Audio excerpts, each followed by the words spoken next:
Hi everybody, welcome to the last lesson for this week, and actually this lesson is really just a part 3 of centripetal force. It's the same thing that we've been doing, and if you've understood part 1 and 2 fairly well, you're going to have no problem with part 3 either. We're just going to modify the formula one more time for the type of force that we're overcoming. So even though this isn't called centripetal force part 3, it's called satellite motion. Because all of these questions are going to deal with orbits. They're all going to deal with objects that are in orbit around other things in space. And if you read this definition here, what is a satellite? That's what this paragraph is going to tell you. In fact, I think you should pause the video and read through this paragraph, read through example 1, and get yourself situated for what we need to do. Okay, so we use the term satellite as sort of an English phrase for things like this, the Hubble Space Telescope and all of our television satellites, but the word satellite is much more general. It's a word that describes anything that's in orbit around another mass in space. And the whole definition of orbit is exactly the same idea that we've been doing with centripetal force. There's forces of gravity between any two masses in space, and that force would cause objects to drift together. The only way that they can be held apart in space is if that force of gravity is overcome by a centripetal force with an object moving around another mass. So for example number 1, let's do a question with one of our Earth satellites. This is the Hubble Space Telescope, and it says it is in orbit above the Earth, 7,000 kilometers away from the center of Earth. So 7,000 kilometers above the planet, right from the center of the sphere of the Earth up. And that's all that's given, actually. It says to offset the gravitational force at that point, how fast does Hubble have to move? So here's a situation where, let's draw a picture. We've got the Earth, and the Hubble Space Telescope is in orbit around the Earth. And the reason it's in orbit is because there's a force of gravity between Hubble and the Earth. And that would be an unbalanced force, and the satellite would be accelerating toward the Earth if it wasn't for another force in an equal and opposite direction to balance it out and cancel it. And that force is a centripetal force provided by the movement of the satellite at the speed that it's going around the planet. So we're going to solve for that speed. So again, just like the last 2 days, you don't ever solve for a centripetal force. You don't ever solve for a force of gravity. That was so sort of grade 11-ish. Now we want to come up with an idea where we equate these two. And we say, well, the conditions here are going to be met if the centripetal force is exactly equal to the force of gravity. And now this is so far away from the surface of Earth, you can't use the easy formula for gravity. We're going to have to use capital G, and we're going to have to use a universal force of gravitation. If you remember from grade 11, and from earlier in this course actually, before you left for March break, universal force of gravity is capital G, mass number 1 times mass number 2, and you divide by the distance between them, the two masses, squared. The centripetal force formula, well, there's 3 of them, so you choose whatever formula the question's sort of asking about. This question wants to know the speed of Hubble Space Telescope. So we're starting off easy. The centripetal force formula with speed in it is mv squared over r. Now, I want you to be really careful here and pay attention, because there's 2 things that happen in satellite motion questions that you have to remember. Number 1, mass cancels as usual, but you have to be really careful because in the gravitational side of the formula there are 2 masses, and in the centripetal force side there's only 1. Well, think common sense. In the centripetal force formula, this is the mass of Hubble. I'll put a little h on it. Centripetal force only deals with the object going around in a circle. So that's the mass of Hubble. And on the right-hand side of this formula, we will have the mass of Earth as a planet, and also the mass of Hubble as an object. So make sure you cancel the correct mass. It's always the satellite's mass that cancels. It's never the mass that's in the center. Always the satellite. And then the other thing you're going to want to remember, and I'll write it over here on the side, is R equals D. And what I mean by that is, in centripetal force formulas, because they're always in circles, the distance between the center of the circle and the outside of the circle is always written as an r because of radius. But universal gravitation, you can just have two objects that are a certain distance apart. So in that formula, it's always written as a d. But they're the same thing. Think about it in this diagram over here. The radius of the circle is the distance from Earth to the satellite. So very quickly, after you equate these two formulas, you're going to want to very quickly put these variables together. What I suggest is it's a little bit easier to take your pen or pencil and change an R into a D, because all you have to do is kind of make it into a D. Do that as soon as possible, just so you don't forget. So they are the same variable. Now, as long as you equate the forces and you cancel the correct mass and you remember that R equals D and you change those variables before you forget, all you have to do is isolate and solve. So this question's asking for speed, v squared. M's already canceled out, so let's rearrange for v squared, or in this case, maybe just v. V is going to equal capital G times the mass of Earth, also multiplied by d, divided by d squared. And because this was v squared on the left hand side, we're going to take the root of the entire right hand side. So there's a cancellation of d's here. There's a d on top, there's d squared on the bottom. One of these is going to cancel with one of these, and you're left with your formula. And again, don't ever memorize formulas. You don't have to. You just need to equate forces, cancel, and rearrange. Okay, so G is a constant. It's on the formula sheet, and I have to remember to post the formula sheet. D is the distance from Earth to the object, in this case 7,000 kilometers. Now the only missing variable is the mass of the Earth. You could look that up, but from now on, if you flip to example number 2 a little bit early, there's a chart at the bottom of example number 2 that lists the entire solar system and all the different numbers that you need for doing this work. So it's got all the planets in our solar system, the masses of those planets, the radius of the planets, the radius of orbit of those planets going around the sun, and 2 other columns. We'll get to that later. So if you look on here, the mass of Earth is given 5.98 times 10 to the 24. You're going to need this chart, so keep it handy. Don't lose this page. So back to this question. Let's finish this off. The speed is going to be the root of, this is going to be a lot of scientific notation here, 6.67 times 10 to the negative 11, and that's Newton meters squared per kilogram squared. The mass of Earth on the back of this page, 5.98 times 10 to the 24, and divide by the distance from the center of the Earth to the satellite, 7 million meters. And we don't have to square that, because although d squared was on the bottom of the formula before, it canceled with the distance that got rearranged on top. So this is it. Work out the answer. Don't forget to square root it. I don't know what this answer is off the top of my head, so I'm doing it here in the background as well. The most common mistake here is to forget to square root the answer in the end.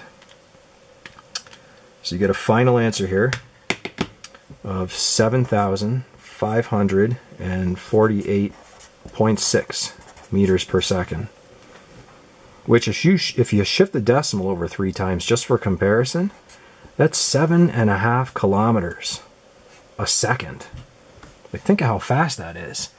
You don't need to write that answer down necessarily. It doesn't ask you for that. But just picture that in your head. 7.5 kilometers in 1 second going around the Earth is what's required for it to stay in orbit. Hubble's orbiting the planet very, very fast.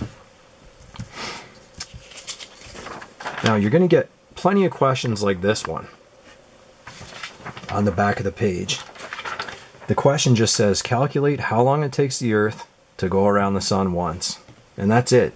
You're left with no information whatsoever, but you are going to be provided with the solar system chart. So you just have to know how to use it. These are really neat questions because it makes total common sense. Space is very, very sensible. What you've got in this situation is you have the sun and Earth is the satellite. So Earth is going around the sun. And we want to know how long does this take? Not how fast, because that's going to be a really weird number, but we want to calculate how long it takes to go around one time. So we're looking for period. Capital T. Nothing changes here. The Earth and the sun are attracted to each other with a force of universal gravitation. And Earth is moving in a circle, whether the sun was there or not, moving in a circle. So there's a centripetal force outwards. So we start this question exactly the same way. The formula is going to be different though, because we're looking for period instead of speed. But begin as usual. Centripetal force will equal force of gravity. And again, you're going to have to use the universal force of gravity. This time we want period. So for centripetal force, you're going to use the formula m 4 pi squared r divided by t squared. And the universal gravitation formula is the same as usual. Capital G, mass of the Earth times mass of the sun, divided by the distance between them, squared. Okay, so first things first. Cancel a mass on the right with a mass on the left, and remember it's always the satellite. So in this case, the mass on the left-hand side of the formula is the mass that's moving in a circle. It's the Earth. The Earth is the satellite in this question. Its mass cancels. We don't need the mass of Earth this time. And also remember that R equals D. They're the same thing. So my suggestion is change the R into a D. As long as you make those two modifications, all you have to do is isolate the formula properly, and you'll be able to start to sub in. Now be careful with this isolation because period is on the bottom. So you might want to pause the video and try it out in rough before jumping right to the result. I'm going to jump right to the result here, but I want to make sure that you can get it. I'm actually going to bring the t squared up onto the right hand side because it makes a little more sense to me to isolate everything that's on the right over to the left. I'm going to bring the d squared up to the top of the left hand side, and they're not going to cancel this time. It's d squared times d, so it's going to be d cubed. 4 pi squared d cubed divided by g, mass of the sun. That's it. As long as you have isolated properly, all you're going to have to do is substitute in. So let's see what this these numbers are. 4 pi squared. So we want to cube the distance, and I'm going to write brackets and cube those brackets before putting a number in those brackets because I know I'm going to forget to cube the value. It's the most common math error. We want the distance between the sun and the Earth. Now if you look on this chart, it doesn't show any distances. It shows radiuses.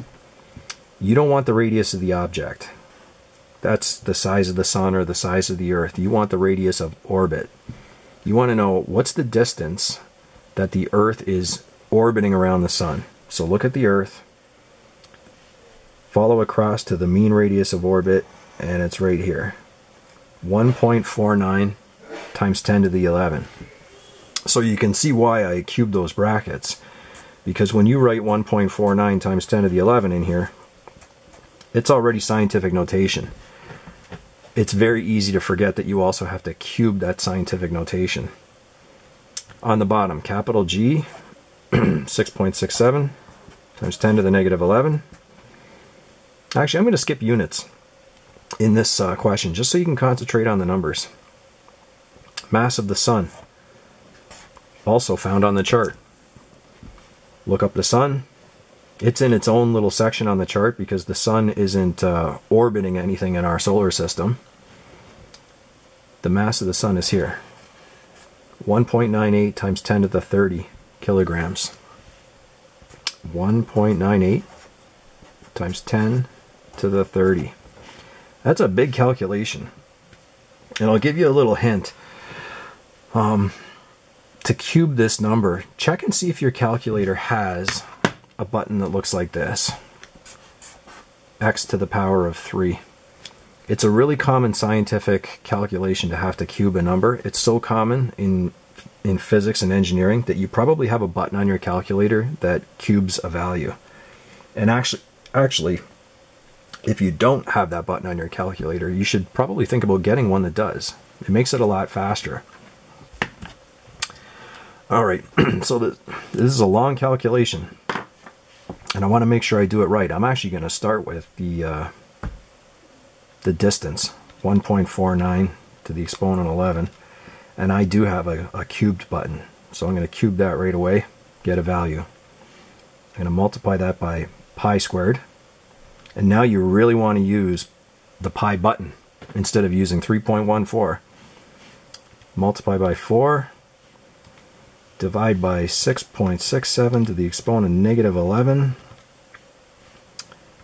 and I'm also going to divide by 1.98 to the exponent 30. And that whole calculation, if you remember, is t squared. It's not even t yet, so I have to root that value in the very end.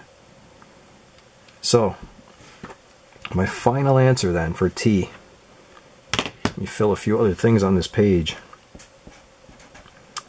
My final answer for t is 31,445,880 seconds.